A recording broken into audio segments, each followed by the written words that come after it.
How you doing there? Just a quickie before we start. On the Apple podcast, why don't you double click on David McWilliams Plus? It's right there when you open the podcast.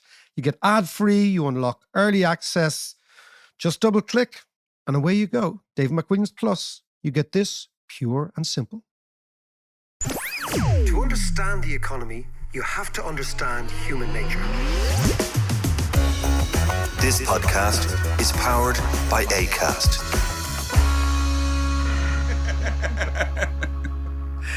How are you doing there? I hope you heard John laughing and giggling there. He's doing his best. He's a combination of Barry White and a tennis umpire this morning. Yeah, actually, that's a good one. Barry White would have made a great tennis umpire. Yeah, wouldn't he? 15 love. Advantage, McWilliams. John is taking the mickey out of me because my tennis career is being resuscitated. Just call me Novak, right? Djokovic, I'll turn into a Serb anti-vaxxer. Marker, the only reason you were doing tennis again is to go to the tennis club discos. The tennis club discos. That's it, Mac. That's your driving force there. Yeah. It was almost like the lads on the wrong side of the tracks turning up to the tennis club disco. Anyway, how are you doing there? It is great. We are about to talk about all sorts of economic things. I hope that your weekend was wonderful. I hope your week is going well. I hope life is... John's upset about Pascal Donahue and a few grand missing. I must admit, it did strike me as a sort of a storm and not even a teacup. But Marker, actually, there is something on my mind. A big economic question. And it is a question because I was reading a lot over the last while about the proposal to create a new currency in South America. Yes. And just for anyone who, just to bring up to speed, both Argentina and Brazil are coming together to have a summit to introduce this new currency. I think they're going to call it a SUR. Yep. Or South. And then they were going to invite all the other Latin American countries. It's going to be like the second or third biggest currency in the world. Well, I'll tell you what we're going to do. We'll talk about that. But I have a whole bunch of questions. Go. So first of all, I'm going to just sling them out to you and then we'll pick them up. What does it mean for the dollar? Is the dollar losing its position as the base currency for the world? Also, how do you just set up a new currency? Okay. How do you do that? And also, if it is between Brazil and Argentina and a few other countries that get involved, who actually issues the currency? And is there a central bank? And do they set, the EU, do they set interest rates and all that kind of stuff? And there's so much. There's so much. So the first thing to ask is, why would Brazil and Argentina, two sovereign countries, decide that they should share a currency? That's the first thing. And the major reason is because both Brazil and Argentina, with the peso and the real, have suffered continuing bouts of hyperinflation over the years. Yeah. Not least because their central banks have printed money under orders from their governments at certain stages. But more importantly for them, you have the two biggest countries in Latin America. You have enormous firepower potentially there, and yet they are both pauperized when it comes to money. And by that I mean they are both dependent on the dollar. So if you go to Argentina, as I've been loads of times, right? Yeah. What you'll find is that people use the peso for buying smokes and fags and drinks, but they use the dollar for buying houses. Okay. So what has basically happened is there's a thing in economics called Gresham's law, which is that bad money eventually elbows out good money. So what tends to typically happen is if you're in a country where the people are pricing big purchases, which is in a sense their savings, in a different currency, there's something fundamentally wrong with the currency. And that's the case for Brazil and Argentina. Yeah. And the reason is that the currency has been betraying people all the time as they have used hyperinflation as a way of trying to solve their many, many problems. And what's going on in Argentina, is that mirrored in Brazil?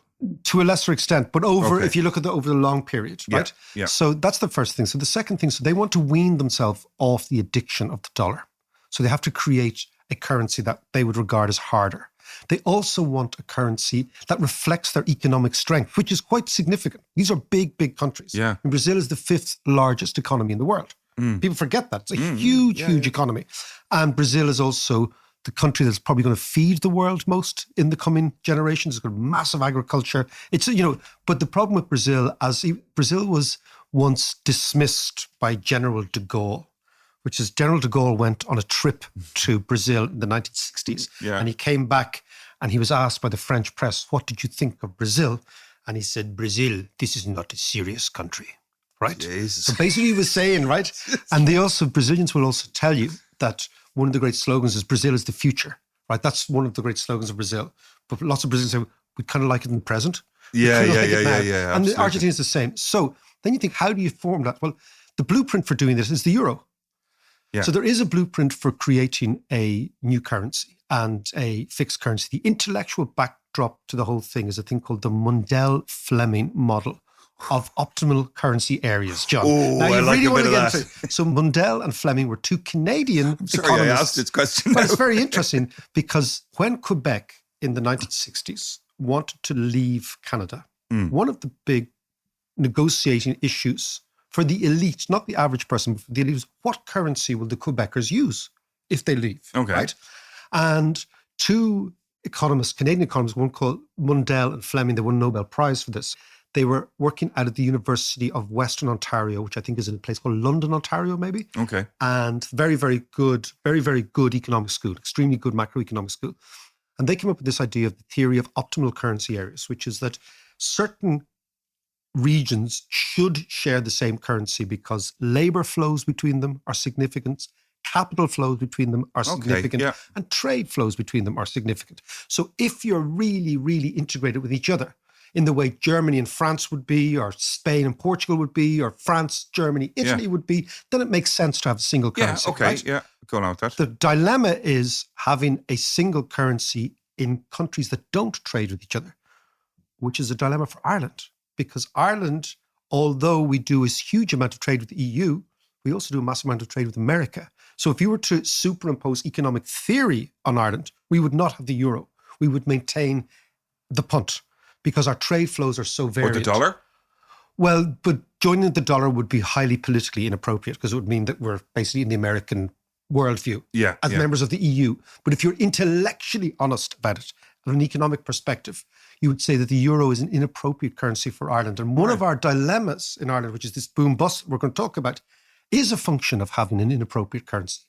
Because what actually happens in Ireland is that when Germany, because of our trade flows are more pro-American, and to a degree Britain is involved as well, a different currency, what tends typically to happen in Ireland is the following, which is that when the dollar is weak, right, and the euro is strong, it's bad news for Ireland because we depend so much on American investment. Yeah. And when the dollar is weak, Ireland looks expensive as a place to invest. Right. Okay. And also you see that in terms of trade flows going through Ireland, so much goes to the United States that balancing a single currency with these requirements of the economy is difficult. But we do it, right? Yeah. But intellectually, you wouldn't have done that, if you were to be pure in your economics. Okay.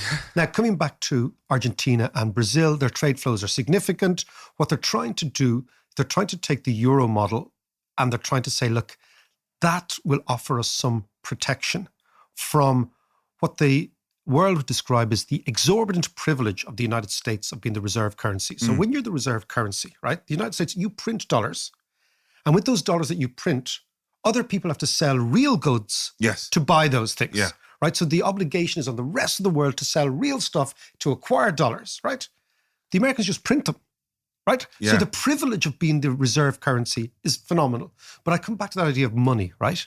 The reason that money is so difficult for people to understand is that money derives its value from use. So it's like language. Yeah. So the reason the English language, we've talked about this before, is so valuable, right? And the Basque language is not. Yes. Is that you can't speak to people in Basque. Yeah. So what amazingly, the exorbitant privilege of us as English speakers, naturally born native English speakers, means that we are in effect speaking a language that the rest of the world has to learn.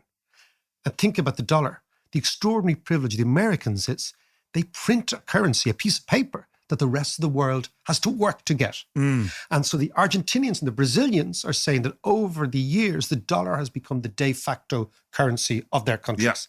Yeah. Now, what that does is that completely emasculates policy, because it means that Argentina and Brazil are not sovereign countries. So if the people are using the dollar to, for example, clear their house trading or save, it means that the country's economic policies are judged in Washington and not in Buenos Aires. And what happens if the country's economic policies are regarded as not being in the right track, they have currency crises. People sell pesos, buy dollars, and so they're mugged by the dollar. So their sovereignty is mugged by having this situation that over the last 40 years has evolved, where Argentinians and Brazilians don't trust their own currency. So what they're hoping to do is do what, for example, the Irish and the Greeks and the Spaniards did. When we got the euro, we in effect got a German currency without paying the price. Okay? Right. We spent the 70s, 80s and 90s following the German currency, right? In the ERM, trying to pretend that we were little Germans. Yes. Right? And then once we got the German currency, then suddenly we got German interest rates, which were much, much lower. We got German capital inflows. So it's like a trick. It's like a confidence trick. Okay, so how is that going to work then in South America? So this will take about 20 years. It's not going to be something that's done. So what they first have, they have to align fiscal policy. So what they would have to do, they'd have to have the same general budget deficits for a period of time. Because currently Argentina's inflation is 100%. Yeah, and it's driven largely by a combination of fiscal deficit, so printing money to pay civil servants, and a current account deficit where the currency is falling. Because they import a lot, the more the currency falls, the higher the rate of inflation, because they import lots and lots of goods. And consequently, every time the peso falls, the rate of inflation just rises. So they have to stop that. Right. And in order to stop that, they need to have a credible new plan. And what they're saying now is our credible new plan is to come up with this economic regional currency, largely based initially on Brazil and Argentina, but then maybe Uruguay and Colombia. Yeah, but will they have to back that up with a common market? Well, they've had a common market for quite some time. It's called a Mercosur, which is the South American common market. But they will have to back it up with, interestingly, dollars. Now, this is the weird thing, right? Okay. So in order to have a hard currency, you need reserves of other hard currencies. So basically what happens is, the reason the euro is very, very strong is that the European Central Bank has huge reserves of other currencies. And if the euro starts to get weak, for example, and the European Central Bank wants to make it stronger, what they do is they buy their own currencies by selling other currencies. Right? So you need a reserve of other currencies to sell them. So what the Argentinians and Brazilians will need is a very large IMF reserve to help them create this currency, number one. And number two, then they'll have to decide, do they want to fix the currency or target it against the dollar to give it credibility, or do they want to let it float? Now, we're deep in the weeds of monetary economics here, John. Yeah. But this is my stuff, you know? Yeah. But I'm not being Novak Djokovic. I'm thinking about Mundell and Fleming and monetary theory and the optimal currency area. You're a bit more like McEnroe now, in fairness. Well, that's true. I tell you, I interviewed McEnroe years ago. Did you? I interviewed McEnroe for a show called Agenda. Remember that show I did years ago? Yeah. And TV3. a couple of things I noticed about McEnroe. One, he's got big hair. He's got big hair, very the twitchy, time. very twitchy. Oh, right. But, and this is a very strange thing, he had the narrowest shoulders I've ever seen on a bloke. I mean, this is a guy. It's a very thing to know, because this is a guy who was the world #1 tennis player, right? He won everything. Yeah. And he was really slight, like really slight. And it wasn't that he was just skinny. His frame was really small. And then you realize McEnroe he was never powerful. He was just skillful. Yeah. So he wasn't that big serve volley guy. Yeah. He was just cleverer than everybody else. And he was a lefty as well. So this sort of left approach to everything. The amazing thing was I sat and talked to him, and he sat down and he was here doing some sort of doubles tournament, seniors. And I sat down and I knew he was very, very political. He's a huge Democrat. Right, okay. A New York Democrat and he's Queens, he's from Flushing. He's a proper New Yorker. and he hated Hillary Clinton. This is the interesting thing. Oh. So Hillary Clinton was parachuted in to the New York for a Senate thing, Yeah. and he was an old Democrat thinking, like, who is this kind of celebrity thing? But it's interesting. I asked him about politics, and he said, oh, man. He said, thank you so much for asking these questions. He said, I thought you were going to ask me about the baseline. And he said, I'm sick of talking about Did he tennis. go off him on that? Yeah, completely. Oh, actually, nice. we might find the interview and put it up, actually, on the podcast. It's very interesting. Yeah. But, so that's McEnroe, Okay. tennis, Argentina, Brazil, the whole thing. Let's come back to this, because I find this fascinating, and you've just opened up a whole, I was going to say can of worms. Maybe it's not It's not a can of worms. It's like, No, but there's a whole load of issues there. I'd love to come back to this, but before we do that, let's pay the old bills.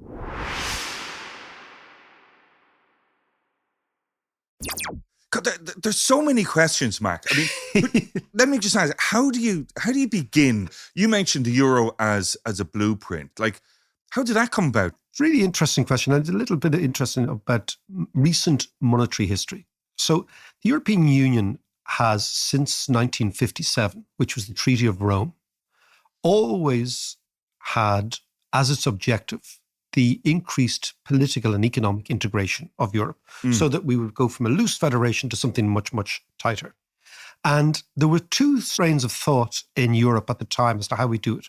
One were called the economists and one were called the monetarists, right? Yeah. So the economists believed that over time, we would gradually trade more together. And as we traded more together and people married and people worked and they lived and capital flowed, etc., that gradually over time, the conditions that our friends Mundell and Fleming in Canada came up with would gradually mean that the integration of Europe would happen slowly, but through trade and currency and capital flows. That's the slow approach. There was another approach, which was called the monetarist approach. This is all in the 1970s, right? Yeah. And that was by mainly French bureaucrats who believed, no, the way you integrate is you fix the currency, right? And you force integration and force the harmonization of policies through the currency. So how they did that was they said, okay, we'll set up a thing called the ERM, the European Exchange Rate Mechanism, right? Or the EMS, the European Monetary System. Yeah. And what we will do is, because the Germans in the 1970s managed to be the only country that didn't have inflation of all the European countries, we said, okay, let's follow the Germans. So it meant that the Irish currency, the Greek currency, this Italian currency, the lira, the peso, the French franc would all become part of the German zone. In effect, we were becoming house trained, right? To be little Germans, right? And this all came from a policy. Exactly. They're looking at it that way, right? I thought, like, we were peeing all over the kitchen. Yeah. And the Germans came in and said, we will not have any of that, right? So this all starts. You're going to kick up the hole. This all starts in 1980. Right? In 1982, with the election in France of Francois Mitterrand, the first properly socialist French president. Francois Mitterrand fought the election on the idea that he was going to turn France into a socialist paradise. They were going to increase government spending, all that sort of stuff. The minute he gets elected, the French begin to sell their own currency. They think, if your policies go ahead, this country is going to have rapid inflation. The French franc is going to fall. You know what? I'm not going to wait for that. I'm going to go out and buy German marks, right? As a saving mechanism, like our Argentinians. Yeah. So suddenly in the Élysée Palace in France, Mitterrand realizes, I've just been elected president, but I've no control. Because the French people are giving me the two fingers by selling French francs, buying Deutschmarks, and says, you know what, Francois, you may well be president, but we want the policy of the Germans because it's stable and it's secure and it's anti-inflationary. So suddenly the French, and imagine how difficult this is for the French to accept, right? After the Second World War, after de Gaulle and all that sort of stuff, the French are now realizing, shit, our economic policy is made in Bonn, not in Paris. Right? Yeah. So they announced the policy called the franc fort, the strong franc. And Mitterrand said, in effect, we are now going to hitch our wagon to Germany. So France will no longer have its own sovereign policy. We're going to be in effect in this German worldview. And by doing that, he was also signaling to the European part of his party, the Socialist Party in France, which have always been pro-European, that we're going towards integration, right? So the rest of the world sees this. When I say the rest of the world, the rest of Europe sees this. Yeah. And we all, bit by bit, begin to start following the French, right? Which is basically we're allowing the Germans set the tone. So you've asked the question, how do you go about creating a currency? It takes a long, long time. You have to become house trained, as I said. Now, Ireland, remember we had the punt, Yes, which is a great little currency, right? Yeah. It was meant to be a hard currency, but we devalued it 7 times on the sly because we couldn't keep up with the Germans, right? Yeah, and what happens is if you attach your currency to another currency, and if people don't believe you are strong enough to maintain that link, what will happen is the rate of interest that you charge will be much higher than the currency you're attached to, because you have to reassure capital that the risk of devaluation is going to be mitigated against by this rate of interest, right? Now, the problem with that is that makes your economy slow down. And if your economy slows down, what tends typically to happen is the pressure to devalue increases. Right. So you're in an intellectual... So this is what happened with the punt. This is what happened in the punt all the way through the 80s. It's like an intellectual cul-de-sac. And of course, it didn't help that both Charlie Haughey and Garrett Fitzgerald, both apparently with degrees in economics, allegedly, both spent like Juan Perón in Argentina. Right. Right? So they used to talk about... But it wasn't that the famous speech on telly from Charlie Haughey, we're living beyond our means. Yeah, so at least Charlie Haughey said that, right? And But then, of course, he wasn't living. He was up to yin-yang with everything, right? Fitzgerald, maybe even worse, kept talking about having some sort of disciplined monetary policy, but was just spending like a drunken sailor all the time. Yeah. So you had all these things going on in Ireland at the time. It was like a perfect storm of bad policy, bad politicians, kind of silliness. And obviously what happened is that Irish people, amazingly, voted with their feet. We emigrated and we took money out of the country. Because remember the whole bank thing, that people had bank accounts all over the world. Yes. Yeah. Same idea. The escrow. Exactly. So what happens is the economy, as I come back to, always adjusts to reality. So the euro then is kind of wavering. And what happens is the Berlin Wall comes down, right? Yeah. Nobody expects it. Yeah. And the French think, okay, Berlin Wall's come down. Germans want to reunify. We don't want them to reunify because we're scared of them, because the last time they did it, they did the tank thing. Yeah. We don't like the tank thing. Tank thing, not good, right? So if they're going to do the tank thing, we're going to have to figure out a way of embedding them deeper into Western Europe. How do we do that? What we're going to say to them is, you can reunify with East Germany as long as you give up the Deutschmark. And that's how it all came about. So it would have taken years to get to the euro if it wasn't for German unification. So Helmut Kohl is faced with this dilemma, which is the French say to Kohl, you can have East Germany, you can reunify, but you can't have the Deutschmark.